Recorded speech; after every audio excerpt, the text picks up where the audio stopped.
ज्या महिलेकडनं अपेक्षा केली जाते की त्यांनी महाराष्ट्रातल्या महिलांना संरक्षण द्यावं, त्याच महिलेला हे सगळं करत असताना महाराष्ट्राने बघितलंय. एक तर आज जसं दिसतंय तसं निपक्षपातीपणे त्यांची चौकशी होताना दिसत नाहीये. त्यांना कुठेतरी पाठीशी घालण्याचं काम सरकारच्या माध्यमातून होतंय, कारण मध्येही त्यांना SIT कडनं जेव्हा नोटीस मिळाली तेव्हा त्या गेल्या नाही. त्याच्यानंतर त्यांच्यावरती तुम्ही डबल नोटीस पाठवा, पण त्यांनी SITच्या समोर त्यांनी चौकशीसाठी येणं गरजेचं होतं. खरं तर जे देवेंद्र फडणवीस साहेबांकडनं अपेक्षा आहे की तुम्ही म्हणतात ना की आम्ही लाडके भाऊ आहेत, मग अशा असंख्य महिलांवरती तिथे जर जो अत्याचार झालेला आहे तर त्या लाडक्या बहिणींसाठी तुम्हाला सखोल चौकशी करणं गरजेचं आहे. जे काय माझ्या नवऱ्याच्या संदर्भामध्ये झालं, संपूर्ण पोलीस यंत्रणा त्या दिवशी रात्री जागी होती. अशा अनेक अनुत्तरित प्रश्न आहेत की त्या प्रश्नांची मला उत्तरं मी नंतर शोधली आहे की ते प्रश्न का झाले, कसं झालं, तो ट्रॅप कसा केला गेला आणि कसं झालं, कुणी कुणाला काय सांगितलं, हे सगळं मला माहिती आहे. पण याच्यामध्ये मी एक बघितलं, विरोधकांचं तोंड बंद करण्यासाठीची एक नवीन पद्धत आपण महाराष्ट्रात बघतोय.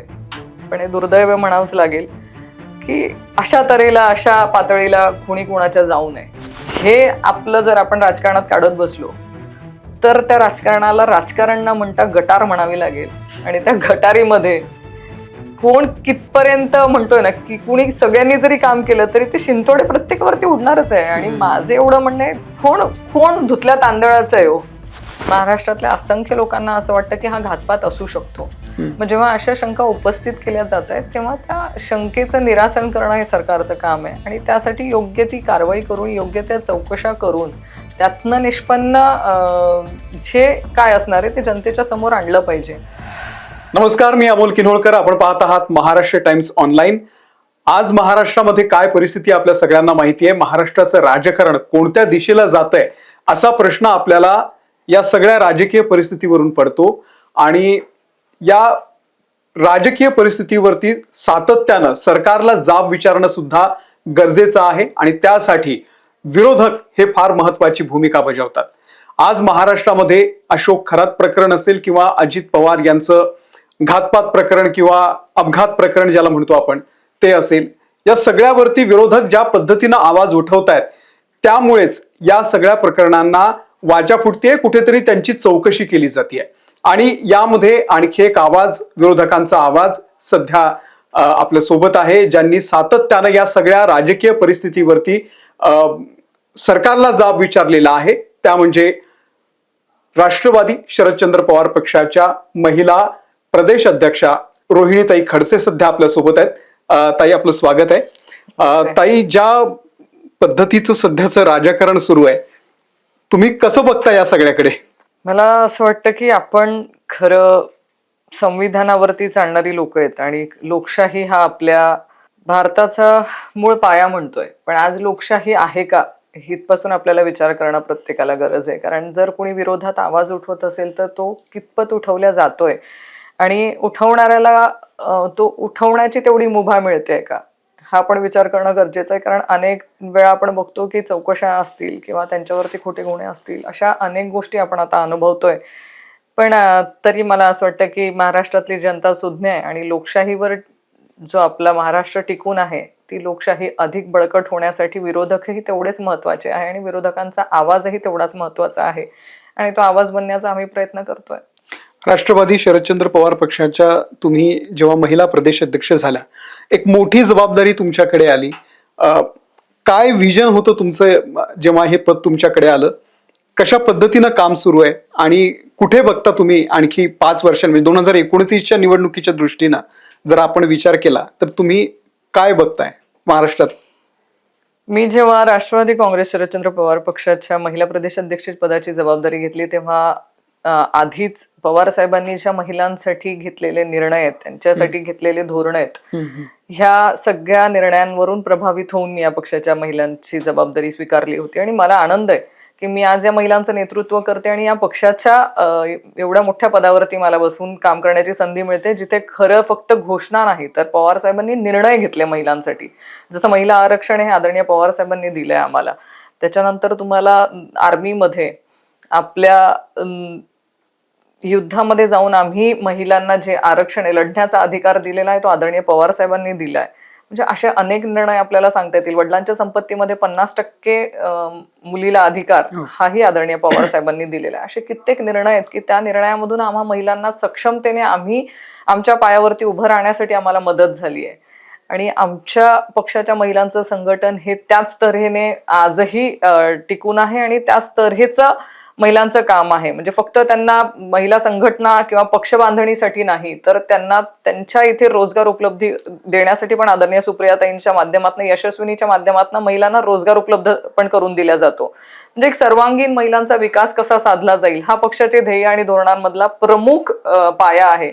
आणि महिला आज आम्ही अनेक घरं हे त्या अनेक घरातल्या महिला ह्या त्यांच्या स्वतःच्या पायावर उभं राहताना आम्ही जेव्हा बघतो तेच एक मनाला आधार असतो की फक्त तुटपुंजी रक्कम देऊन तेवढ्या महिलांना आपण म्हणतो की एखादं प्रलोभन दिलं तसं नाहीये, तर त्यांना स्वतःच्या पायावर उभं राहून उभं करून त्यांना त्यांचा परिवार कसा सांभाळायचा हे शिकवणारे आदरणीय पवार साहेब आणि आदरणीय सुप्रियाताई आहेत. आणि अशा पक्षाचं नेतृत्व करताना नक्कीच आनंद होतो. मला भविष्यात एवढंच अपेक्षित आहे की असल्या तुटपुंची कुठली तरी रक्कम आपण त्यांना देऊन किंवा प्रलोभनं देऊन जे आज महिलांना आपण प्रलोभनं दिली जात आहेत ते न करता त्यांच्यासाठी व्यवसाय आणणं, त्यांच्यासाठी त्यांना त्यांच्या पायावर उभं करणं, हे सरकारने याच्याकडे जास्त लक्ष देणं गरजेचं आहे. कारण कुठलीही रक्कम आपण जेव्हा देतो तेव्हा ती तात्पुरत्या स्वरूपातच असणार आहे, ती आज ना उद्या खर्च होणार आहे. पण जेव्हा त्यांच्या हाताला तुम्ही रोजगार देणार, त्यांना त्यांच्या स्वतःच्या पायावर उभं राहायला शिकवणार, तेव्हा ती लॉंग लास्टिंगला तुम्हाला इफेक्ट देणारी गोष्ट असणार आहे. म्हणजे जिथे आज आपण ग्रामीण भागातल्या शाळा बंद करतोय,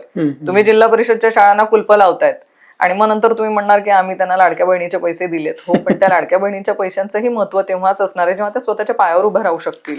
तुम्ही त्यांना शिक्षण द्या, जे आपण गेल्या अनेक वर्षामध्ये बघतोय. काँग्रेसच्या काळामध्ये त्यांना शिक्षणाची दारं उघडी करण्यात आली होती आणि आज दुर्दैव आहे की आता तीच दारं बंद करण्याची वेळ सरकारवरती येते आणि सरकार अनेक शाळा बंद करते. म्हणजे हे कॉन्ट्राडिक्शन आहे.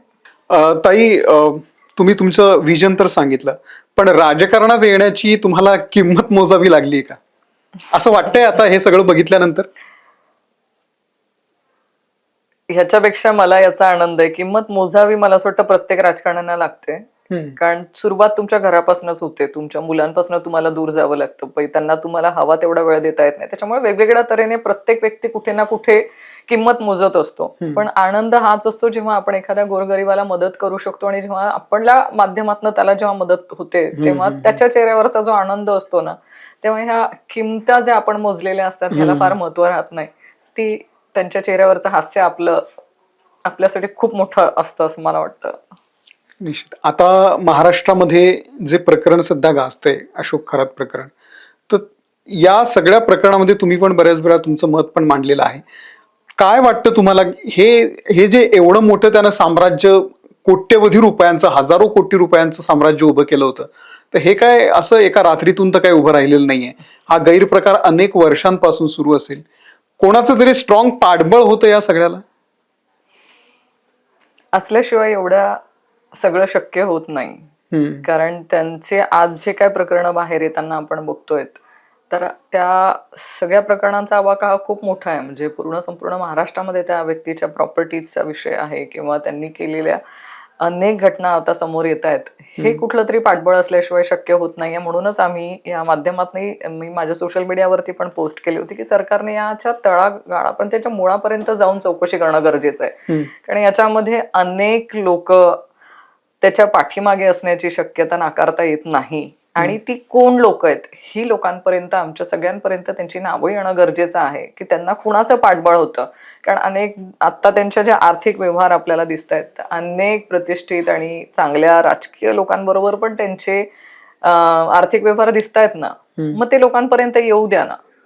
त्या चौकशीच्या माध्यमातून ते बाहेर येणं गरजेचं आहे. आणि मला असं वाटतं सरकारने ते केलं पाहिजे. फक्त चौकशी जी आत्ता आहे तर ती तोंडाला पानं पुसण्या एवढी चौकशी नसावी की आता SIT आम्ही नेमली आहे, त्यातनं जे निष्पन्न होईल, पण ते निष्पन्न काय होतंय ते आम्हाला आमच्यापर्यंत आलंच पाहिजे. विरोधक म्हणून आम्ही ती मागणीच करतो की आम्हाला प्रत्येकापर्यंत ते आलं पाहिजे, जनतेपर्यंत आलं पाहिजे.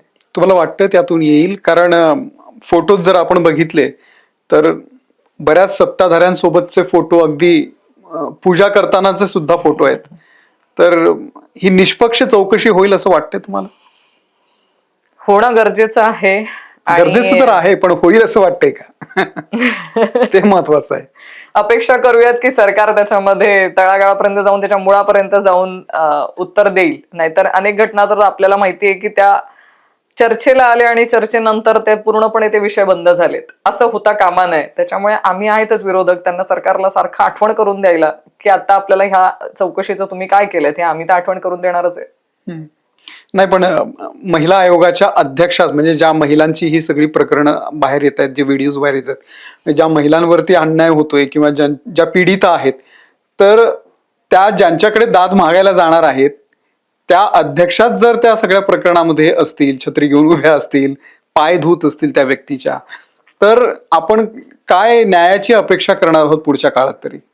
म्हणजे राजीनामा झालाय आज त्यांचा, पण खरं तर हे दुर्दैवच आहे की ज्या संविधानिक पदावरती एखाद्या व्यक्तीला बसवलं जातं आणि ज्या महिलेकडनं अपेक्षा केली जाते की त्यांनी महाराष्ट्रातल्या महिलांना संरक्षण द्यावं, त्याच महिलेला हे सगळं करत असताना महाराष्ट्राने बघितलंय.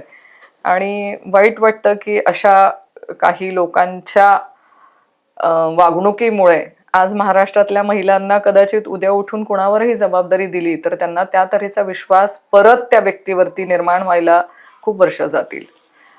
कोणीतरी वाईट कृत्य केलं किंवा वाईट लोकांना समर्थन दिलं म्हणून त्या गोष्टीचा परिणाम हा महाराष्ट्रातल्या महिलांना होणारच आहे ना. कदाचित उद्या उठून महाराष्ट्रातल्या एखाद्या माता भगिनीला महिला आयोगाकडे तक्रार केल्यानंतर न्यायाची अपेक्षा असेल, पण तिला शंका कायम राहू शकते की मागच्या वेळेस असं झालंय ते ह्या वेळेस मला मिळणार आहे की नाही मिळणार आहे. हा जो महाराष्ट्राने आज महिलांमधला जो अविश्वास त्यांच्यामध्ये तयार झालेला आहे तो विश्वास परत मिळवण्यासाठी जी व्यक्ती त्या पदावर बसणार आहे त्या व्यक्तीला परत खूप मोठी कसरत करावी लागणार आहे. पण हे दुर्दैवच म्हणावं लागेल की ज्या महिलेला संरक्षण करण्याची जबाबदारी होती तीच जर त्याच्याकडनंच असं होत असेल तरी वाईट गोष्ट आहे. तर तुमच्या राजकीय वारसाबद्दल पण बोललेल्या मध्यंतरी, तर हे कुठेतरी वैयक्तिक वरती जातं सगळं. नंतर जर तुम्ही राजकारणामध्ये एखाद्या व्यक्तीवरती टीका केली, एखाद्या प्रकरणावरून राजकीय टीका असते, पण नंतर ते तुमच्या घरापर्यंत जातं, तर हे कितपत म्हणजे वैयक्तिक पातळीवरती कुठेतरी आपल्याला खच्ची करणारं ठरतं? आजकालचं तुम्ही राजकारण बघितलं तर म्हणजे आजचा काळ आणि आधीचा, काँग्रेस राष्ट्रवादी आणि त्यावेळेसचा काळ मी दोघंही बघितलेत. आम्ही त्यावेळेस भारतीय जनता पार्टीमध्ये म्हणून विरोधी पक्षात होतो, पण विरोधी पक्षात असताना जी सत्ताधारी पक्षातली लोक होती राष्ट्रवादी काँग्रेसची, त्या लोकांनी विरोधकांना जो सन्मान देणं किंवा त्यांच्याही मतदारसंघातली कामं करणं हे जे मी बघितलंय, रिस्पेक्टफुली एकमेकांबरोबर काम केलं जायचं. म्हणजे अशोक चव्हाण साहेब जेव्हा मुख्यमंत्री होते तेव्हा माझे वडील मला हा किस्सा सांगतात की ते जेव्हा मुख्यमंत्री होते तेव्हा ते जळगावला आले होते आणि त्यांच्या गाडीवरती चढून माझ्या वडिलांनी आंदोलन केलं होतं. पण त्यावेळेस त्यांनी त्यांच्यावरती गुन्हा नोंद नव्हता केला. त्यांनी बाबांना बोलवलं आणि सांगितलं, सांगा तू एकनाथजी तुम्हाला काय काम आहे, तुमचं काम सांगा. तुम्ही साहजिक आहे कुठलाही लोकप्रतिनिधी जेव्हा आंदोलन करतो तेव्हा तो लोकांसाठीच आंदोलन करतो, कोणी कोणाच्या वैयक्तिक कामासाठी आंदोलन करत नाही. पण आजची पद्धत अशी वेगळी झालेली आहे की जेव्हा तुम्ही लोकशाहीने उत्तर देऊ शकत नाहीत तेव्हा मग तुमच्यावरती वैयक्तिक टीका करणं किंवा वैयक्तिक चिरफाड करून तुम्हाला काहीतरी कुठल्या तरी गुन्ह्यांमध्ये नोंद करणं ही आजच्या नवीन संस्कृतीतलं आम्ही राजकारण बघतोय की तुम्ही बोललात तर मग तुमच्यावरती वैयक्तिक टीका केली जाईल. त्यातनं अनेक टीका होत राहतात. आता आम्हाला ती सवय झाली आहे, पण त्याला महत्व न देता आपण लोकांचं काम करत राहावं ह्याच्यावरती माझं कायम कॉन्सन्ट्रेशन राहतं. शेवटी वेगवेगळे प्रवृत्तीची लोक असतात, ती त्यांची स्वतःची मानसिकता दाखवत राहतात. त्यांच्या मानसिकतेवरती आपण का बोलावं? रुपाली चाकणकरांचा जेव्हा राजीनामा झाला तर राजीनाम्यानंतर आता पुढे त्यांची चौकशी तितक्याच निष्पक्षपणे होते असं तुम्हाला वाटतंय का? कारण त्या फार महत्वाचा दुवा आहेत या सगळ्या, म्हणजे सरकार आणि अशोक खरात याच्यामधला तो त्या दुवा असल्यासारखा आहे. तर आता म्हणजे राजीनामा तर घेतलाय कारण ते सगळे व्हिडिओज फोटोज वगैरे होते म्हणून, पण पुढे त्यांची चौकशी निष्पक्षपणे होईल असं तुम्हाला वाटतंय का? काय करावं आणि त्यासाठी तुम्ही, तुमचा पक्ष, तुमच्यावरती जबाबदारी आहे खरं तर, प्रदेश अध्यक्षा तुम्ही, तर एक महिला म्हणून महिलांच्या या प्रकरणामध्ये तुम्ही कसा स्टँड घेणार आहात, कसा तुमचा लढा असणार आहे? एकतर आज जसं दिसतंय तसं निपक्षपातीपणे त्यांची चौकशी होताना दिसत नाहीये. त्यांना कुठेतरी पाठीशी घालण्याचं काम सरकारच्या माध्यमातून होतंय. कारण मध्येही त्यांना SIT कडनं जेव्हा नोटीस मिळाली तेव्हा त्या गेल्या नाही. त्याच्यानंतर त्यांच्यावरती तुम्ही डबल नोटीस पाठवा, पण त्यांनी SITच्या समोर त्यांनी चौकशीसाठी येणं गरजेचं होतं. आणि माझं इथे तुम्हाला सगळ्यांसमोरही सांगणं, त्यांचं आणि माझं काही शेताच्या बांधावरचा वाद नाही. पण जेव्हा तुम्ही संविधानिक पदावरती बसतात तेव्हा तुम्हाला लोकांच्या प्रश्नांना उत्तर देणं भाग आहे. जेव्हा तुम्ही चुकतात तेव्हा आम्ही विरोधक म्हणून तुम्हाला प्रश्न विचारणारच आहे. त्याच्यामुळे कुणीही वैयक्तिक न घेता मी तुम्हाला जाब विचारणार आहे, कारण मी विरोधी पक्षात आहे. जेव्हा तुम्ही चुकतायत तेव्हा आमचं तुमच्यावरती तुम्हाला प्रश्न विचारणं आमचं काम आहे. म्हणून आज जी चौकशी होणं गरजेची आहे त्या तऱ्हेने होताना दिसत नाहीये. कारण त्यांचे आर्थिक व्यवहार, त्यांच्यासोबतचे अनेक आपण मीडियाच्या माध्यमातूनही बघतोय की आर्थिक व्यवहार पण झालेले आहेत त्यांच्या, आणि त्यांच्या परिवाराचे जे काही अनेक त्यांचे जवळीकता दिसते आहे, तर त्या सगळ्या जवळीकतेची देखील सखोल चौकशी होणं गरजेचं आहे. आणि त्यातनं काही अजून आर्थिक व्यवहार झालेले आहेत का, मला याच्यातही शंका अशी वाटते की अनेक महिलांच्या तक्रारी ज्या झालेल्या असतील, कदाचित त्या महिलांना न्याय मिळवून देण्याच्या ऐवजी त्या महिलांच्या त्या परिस्थितीचा फायदा घेऊन कुठल्या महिला, कारण अनेक आता मी मागच्या एका प्रेसमध्ये बघितलं की पक्षाच्याही काही महिलांना तिकडे पाठवण्याचं कामही त्यांच्या माध्यमातून होत होतं. आता एक त्यांच्या बीडच्या जिल्हाध्यक्ष आहेत, महिला जिल्हाध्यक्ष, त्या बीडच्या महिला जिल्हाध्यक्षांचे पण काही पत्रव्यवहार आता समोर आलेले आहेत. मग अशा अनेक त्यांच्याही पदाधिकारी आहेत का की ह्याच्यामध्ये त्या आहेत, जबाबदारी आहे का, मग त्या सगळ्यांची चौकशी का नाही होते, मग त्या सगळ्यांना त्याच्यामध्ये तुम्ही का बोलवलं जात नाहीये, आणि कसून चौकशी होणं गरजेचीच आहे. कारण हे प्रकरण वाटतंय तेवढं सोपं दिसत नाहीये, मग याच्या मुळापर्यंत जाणं गरजेचं आहे. आणि मला सरकारकडनं किंवा खरं तर जे देवेंद्र फडणवीस साहेबांकडनं अपेक्षा आहे की तुम्ही म्हणतात ना की आम्ही लाडके भाऊ आहेत, मग अशा असंख्य महिलांवरती तिथे जर जो अत्याचार झालेला आहे तर त्या लाडक्या बहिणींसाठी तुम्हाला सखोल चौकशी करणं गरजेचं आहे. बऱ्याचदा त्या काही कमेंट करतात, म्हणजे स्टेटमेंट करतात, त्याच्यानंतर तुमच्याकडून पण काहीतरी स्टेटमेंट होतं. तर कुठेतरी हे राजकारणाची जी पातळी आहे ती कुठेतरी सुटली आहे का सगळ्याच राजकारण्यांची? म्हणजे खूप वैयक्तिक पातळीवरती जाऊन एकमेकांवरती टीका केली जाते. तर येत्या काळामध्ये हे राजकारण जर अशाच पद्धतीने सुरू राहिलं, कारण हे 5-6 वर्षात खूप वाढलेत आहे, तर कुठे चाललं हे राजकारण सगळंच? काय झालंय माहितीये का, राजकारणात आम्ही जे बघतोय आता की मी रोहिणी खडसेचं नाव घेतल्यानंतर जर तुमच्या बातम्या लागणार असतील तर समोरचा व्यक्ती येणार आणि काहीही बोलणार, त्याची बातमी होते ना. त्याला कोणीही विचारणार नसेल तरी त्याच्यावरती टीका केल्यानंतर जेव्हा त्याला TRP मिळतोय, तर ह्या चुकीच्या मार्गाने TRP मिळवून लोक पुढे जाणारी लोक पण आज राजकारणात आम्हाला बघायला मिळत आहेत.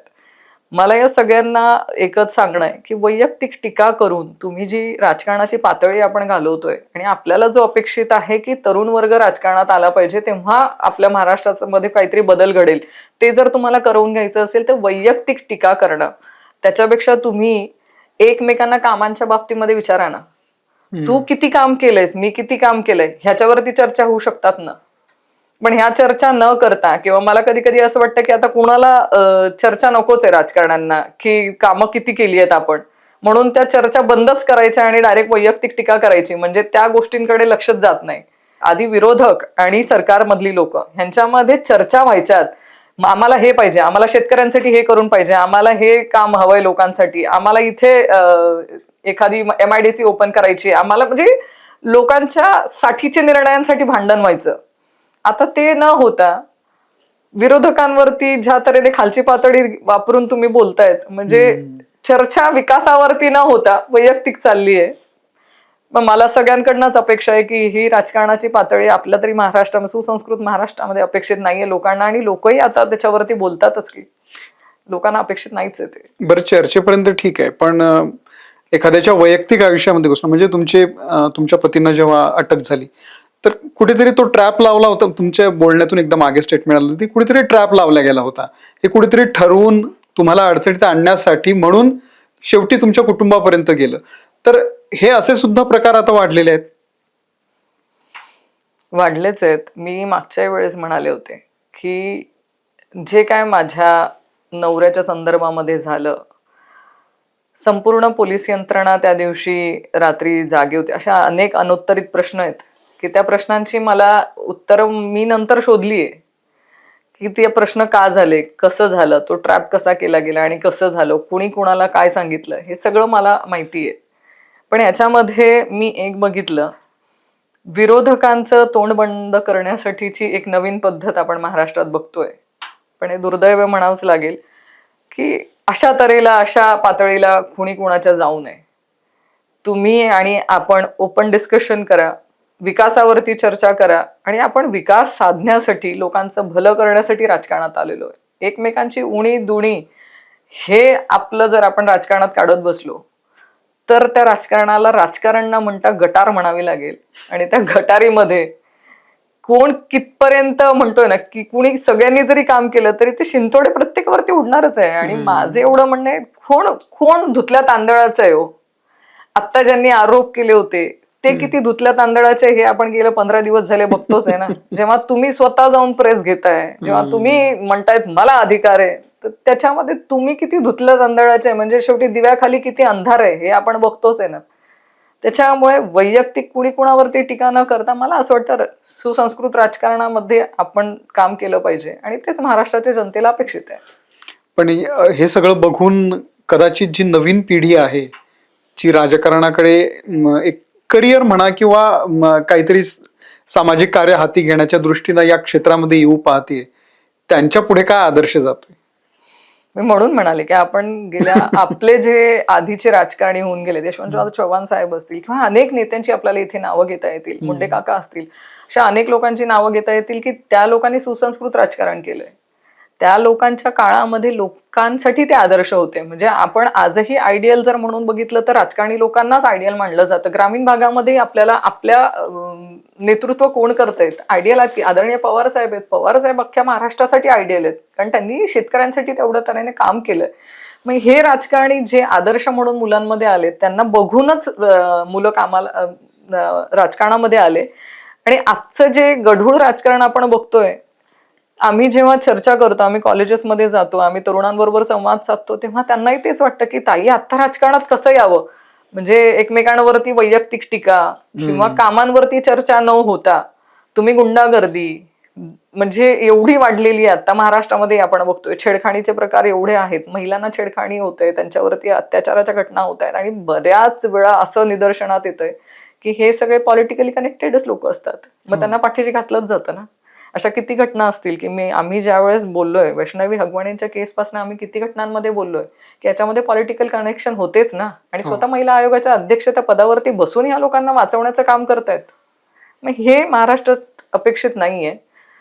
महाराष्ट्राचं राजकारण गेल्या आधीच्या जे नेत्यांनी केलेलं ते सुसंस्कृतच आहे आणि ते सुसंस्कृतच राहावं ही आमच्या सगळ्यांची अपेक्षा आहे आणि तरुणांची पण तीच अपेक्षा आहे. ताई, आणखी एक महत्वाचा प्रश्न. अजित पवार यांचं निधन झालं आणि नंतर जे काय राजकारण महाराष्ट्रामध्ये सुरू झालं त्याकडे तुम्ही कसं बघताय? म्हणजे दुसऱ्या दिवसापासूनच राजकारण सुरू झालं, हे फार दुर्दैवी आहे की एकीकडे त्यांना अग्नी दिला जात होता आणि इकडे मुंबईत बैठका सुद्धा सुरू होत्या. मला तर सगळ्यात पहिले असं वाटतं की दादा गेले हाच खूप मोठा महाराष्ट्रातल्या जनतेला धक्का होता. कारण त्यांचं निधन हे असं होईल असं कोणी स्वप्नातही इमॅजिन केलं नव्हतं. पण त्याच्यानंतरच्या काही घटना असतात बघा, प्रत्येकाला ज्याच्या काय बैठका झाल्या हे झाल्यात त्यांची पार्श्वभूमी कदाचित वेगळी असू शकते. तेच जे लोक त्या प्रोसिजरमध्ये होते तीच लोक त्याची एवढी इमर्जन्सी का होती का एवढी घाई का होती हे सगळं ते सांगू शकतील. पण प्रत्येक गोष्टीला काहीतरी बॅकग्राऊंड असावा. तो बॅकग्राऊंड मला माहित नाही, त्याच्यामुळे मी त्याच्यावर फार भाष्य करणार नाही. कारण एवढी मोठी घटना झाल्यानंतर जेव्हा असं कुठलं निर्णय घेतले जातात त्याला कुठली तरी पार्श्वभूमी असेल, कुठले तरी विचार घेऊनच त्या लोकांनी ते निर्णय घेतलेले असतील. पण एवढं नक्की होतं की असं वाटत होतं की दादा गेलेत आणि त्या दुःखातनं महाराष्ट्रातल्या जनतेला सावरण्याची तरी वेळ मिळायला हवी होती.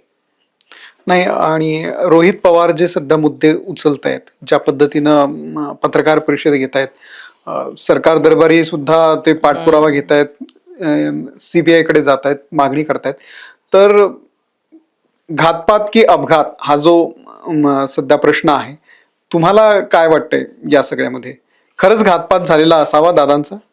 मला एवढंच कळतं की जेव्हा एखादा व्यक्ती शंका उपस्थित करतो किंवा महाराष्ट्र एक फक्त रोहितदादांचा विषय नाहीये, महाराष्ट्रातल्या असंख्य लोकांना असं वाटतं की हा घातपात असू शकतो. मग जेव्हा अशा शंका उपस्थित केल्या जात आहेत तेव्हा त्या शंकेचं निरासन करणं हे सरकारचं काम आहे आणि त्यासाठी योग्य ती कारवाई करून योग्य त्या चौकशा करून त्यातनं निष्पन्न जे काय असणार आहे ते जनतेच्या समोर आणलं पाहिजे.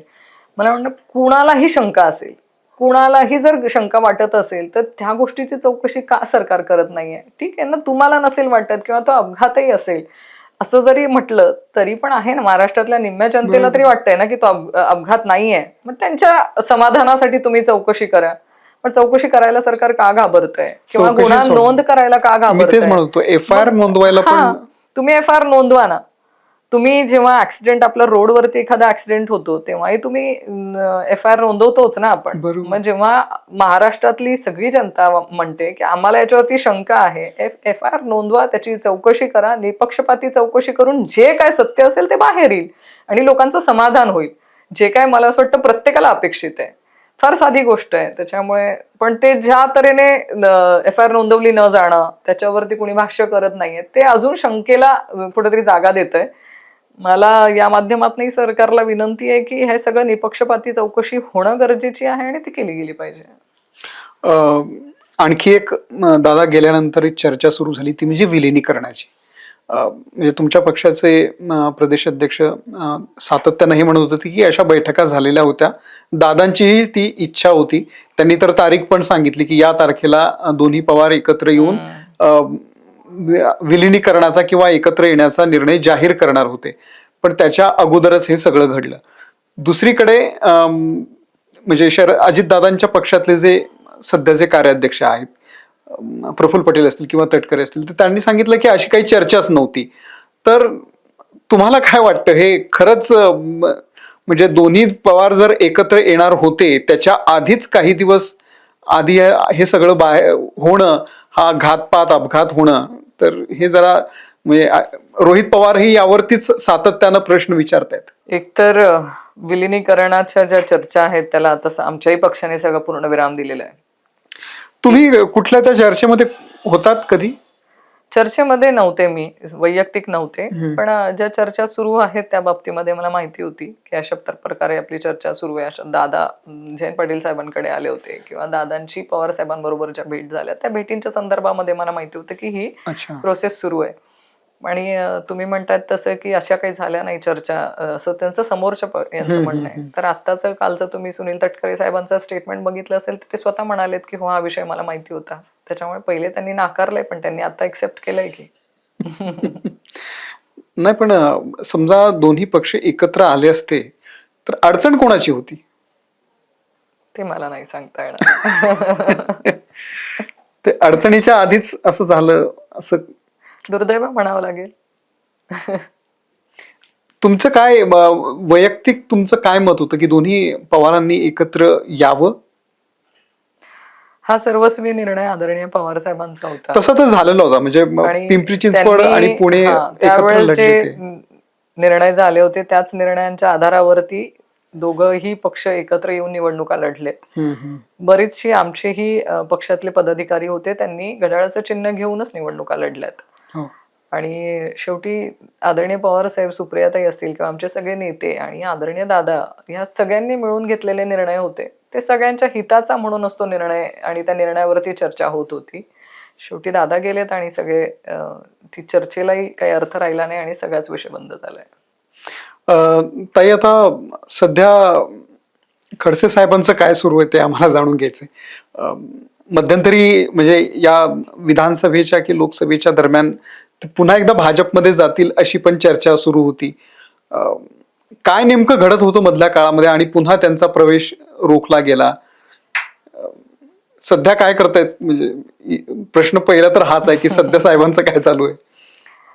बाबांचं काम योग्यतेने जे जळगाव जिल्ह्यातल्या सगळ्या लोकांसाठी जे काम चालू आहे ते चालू आहे.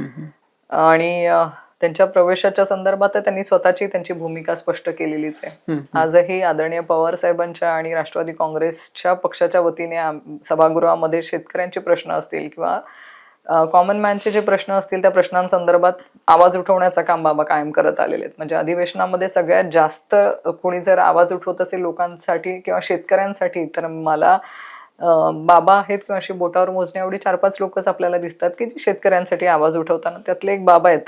आणि आनंद वाटतो की आजही ज्या उमेदीने ज्या तऱ्हेने ते सभागृहामध्ये त्यांचा आवाज उठवतात आणि लोकांचे प्रश्न मांडतायत त्यातनं बऱ्याचशा गोष्टीचे प्रश्न मार्गी पण लागतात. आनंद आहे. तुम्ही राजकारणात आल्यानंतर तुम्ही वैयक्तिक एक मोठी किंमत मोजलेली आहे या सगळ्या राजकारणाची. तुमच्या घरामध्ये खडसे साहेब हे एक मोठं उदाहरण आहे. राजकारणाचे बळी काय असतात त्याचं. तर तुम्ही किती मनाची तयारी ठेवलेली की पुढे आपल्याला राजकारणामध्ये आणखी काय काय बघावं लागेल? कारण आम्ही ज्या पद्धतीचं राजकारण बघतोय सध्या, म्हणजे एखाद्याला जर संपवायचं असेल राजकारणातून तर त्याला कुठल्या पद्धतीनं संपवलं जातं याचे अनेक उदाहरणं आहेत. आणि मला वाटतं तुम्हाला पण काही नवीन नाहीये हे सगळं. तुम्ही तर खूप वर्षांपासून बघत आलेला आहात. तुम्ही काय विचार करता सध्याच्या तुमच्या करिअरच्या ग्रोथनं या राजकारणामध्ये तुमची पुढची वाटचाल त्या दृष्टीनं तुम्ही कितपत मनाची तयारी ठेवलेली आणखी? तुम्ही बाबांना बघितलं असेल किंवा आम्हा सगळ्यांना बघितलंय तर आमची लढाऊ वृत्ती आहे. आणि शेवटी काय माहितीये का, त्रास जो होतोय ना ह्या त्रासापेक्षा ज्या लोकांच्या आपल्याकडनं अपेक्षा आहेत किंवा आपल्याकडे जी लोक अपेक्षेने बघतायत त्या अपेक्षेसाठी आम्ही राजकारणात आहे. आणि त्या अपेक्षांचं ओझं एवढं आहे की तुम्हाला तुमचं दुःख किंवा तुम्हाला झालेला त्रास ह्याच्यावर विचार करायला वेळच मिळत नाही. कारण शेवटी आपलं दुःख हे फक्त आपल्यापुरतं मर्यादित आहे. पण जेव्हा आपण जनतेतलं लोकांचं दुःख बघत असतो, त्यांना आपल्याकडनं असलेल्या अपेक्षा बघत असतो, तेव्हा असं वाटतं की आपलं दुःख फार कमी आहे.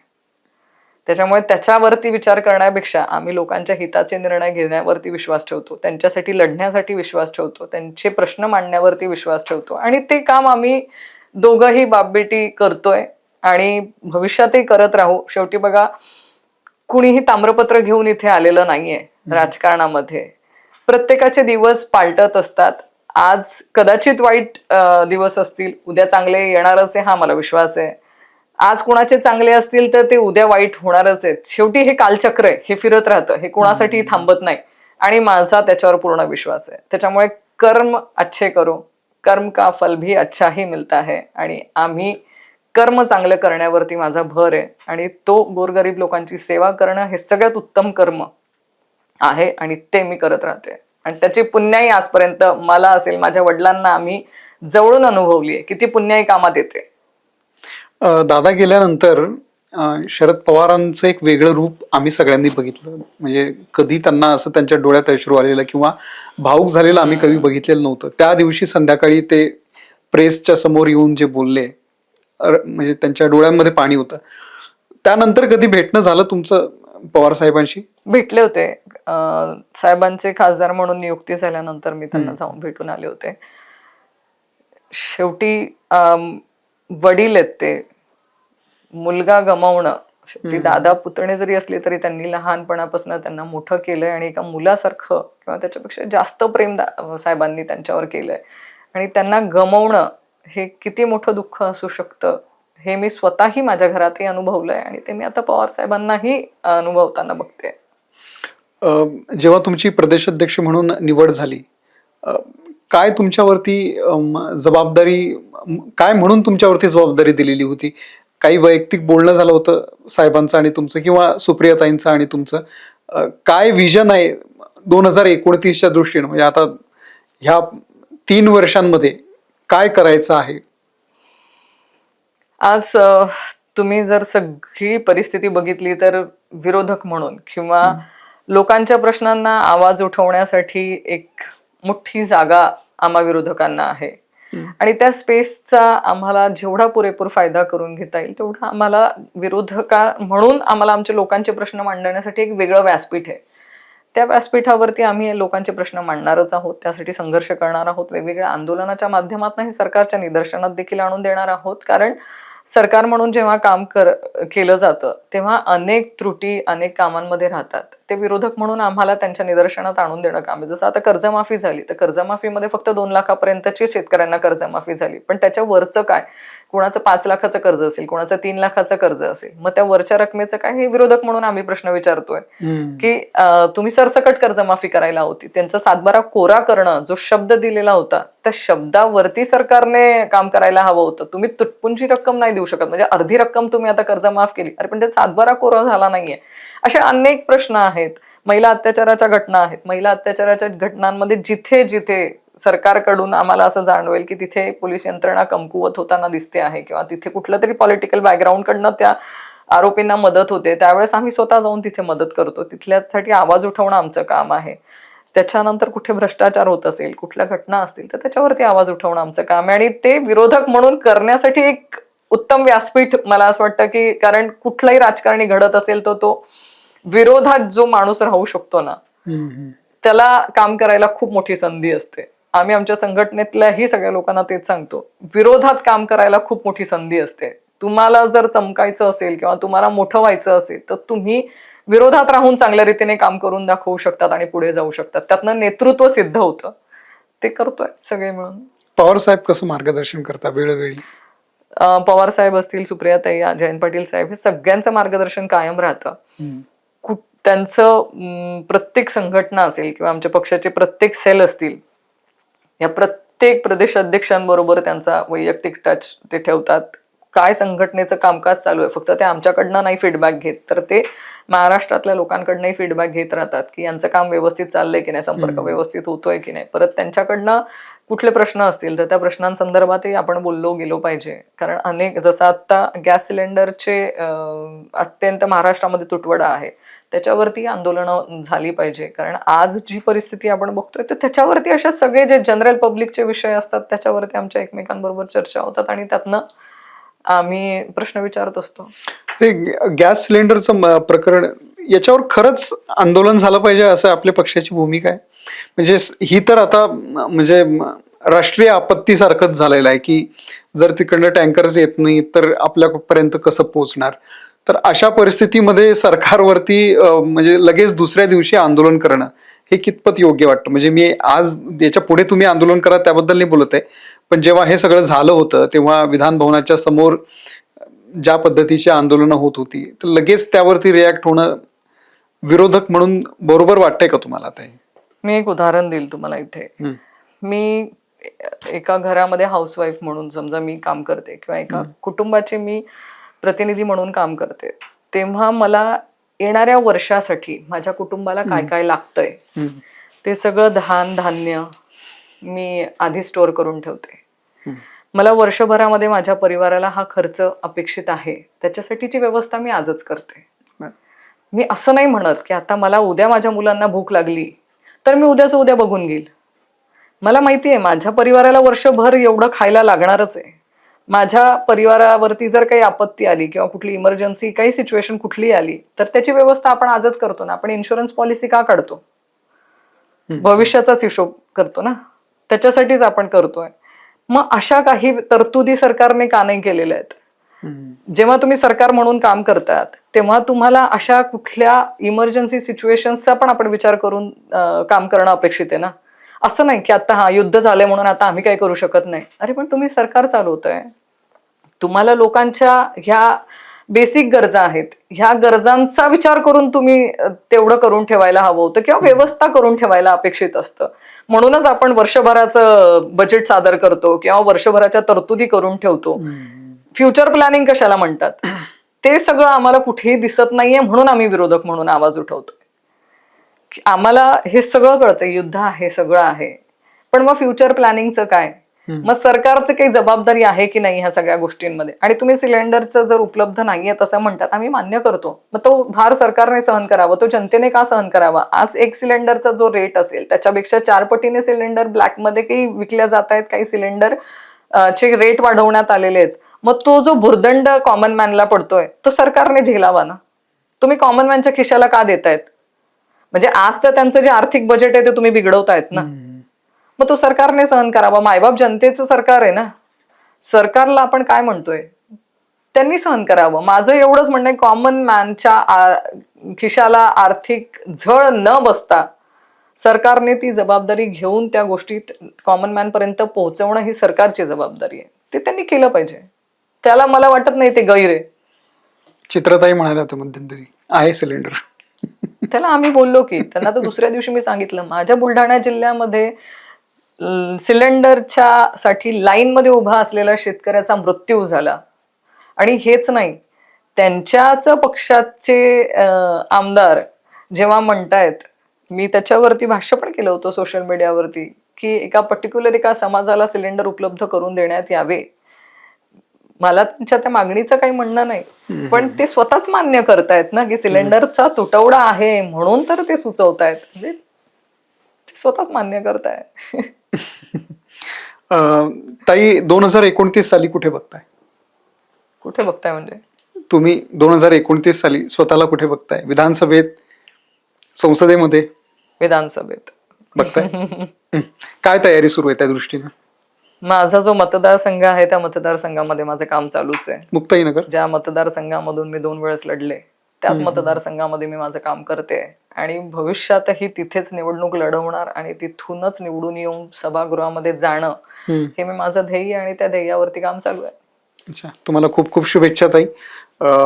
2029 साली तुमची इच्छा पूर्ण हो अशा आमच्या तुम्हाला शुभेच्छा आहेत. आणि ज्या विजनने तुम्ही सध्या काम करताय, विरोधकांचा आवाज तुम्ही जसं सांगितलं की दाबला जातोय, तर तो दाबला जाऊ नये. तुम्ही सगळ्या प्रश्नांवरती आपला आवाज उठवावा, जनतेचे प्रश्न हे सरकार दरबारी मांडावेत. यासाठी तुम्हालाही बळ मिळो. आमच्या शुभेच्छा आहेत तुम्हाला. थँक्यू. आणि आज वेळ काढला त्याबद्दल आभार. थँक्यू. थँक्यू.